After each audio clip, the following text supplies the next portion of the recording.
Entire communities destroyed, beaches wiped out, homes and businesses shredded into nothing by the sheer force of Hurricane Michael. And tonight we're getting a clearer picture of the destructive path the Category 4 storm plowed through Florida and into Georgia. So far, 7 deaths are to blame on Michael, and that number could grow over the next few days as recovery crews make their way through the devastated communities. Now, we should point out this was the most powerful hurricane on record to hit the Florida Panhandle, wiping out entire neighborhoods in just a matter of minutes. We're going to begin our team coverage tonight in South Georgia with Chief Meteorologist Chris Holcomb. And he has been a man on the move, carefully making his way north since Michael made landfall. Chris, where are you right now? We are in Valdosta in South Georgia in Lowndes County, and this is an area that has power now and wasn't really hit very hard. But I want you to look behind me here. There you can see some of the bucket trucks that are on standby waiting for assignment to go out to help restore power, to go and help cut trees, to clear paths in order to help things get as close to normal as we can. But that's going to take a long time. Now, of course, if you were with us, we were in Panama City. We moved up to Marianna, Florida last night, where there was devastation. Tonight at 5 and 6, we moved into southwest Georgia, there in Donaldsonville, where there was extensive damage there.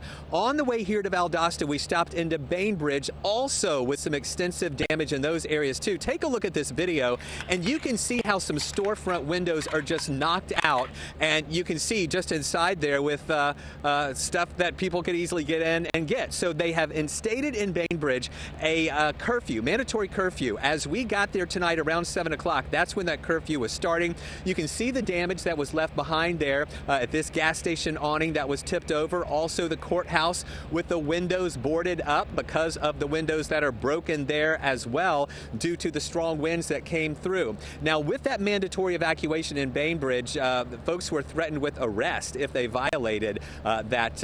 They were just taking it so seriously for people's safety, not to go and steal things, but also because there's still a lot of trees on the roads and they didn't want people out driving in the roads in the dark and maybe running into a tree before they actually saw it. Now, Ryan Kruger joins me now. He has been on this journey with us here, along with Christy Etheridge, too. And Ryan, it's just been so amazing to see the damage that was just devastating in Panama City. But even this far away, just the widespread nature of this that unfortunately has also turned deadly in Georgia. Yeah, that's right, Chris. And sadly, it was an 11-year-old girl who died. We went to the neighborhood in Seminole County, Georgia, where that little girl died. We spoke to one man.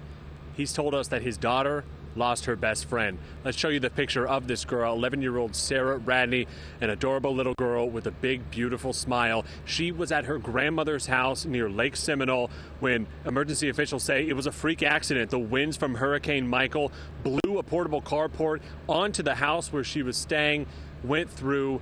The really sad thing is emergency officials, it took them several hours to get there. Roads were impassable. It was a rural area. They just couldn't get there. By the time they did, sadly, it was too late. We spoke to one man who lives in that neighborhood, one of the neighbors, and he describes how everyone on that street was terrified.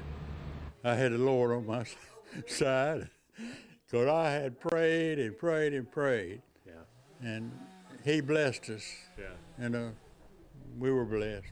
I was scared. Yeah. Yeah. You ever been through anything? No, I've never been in that position before.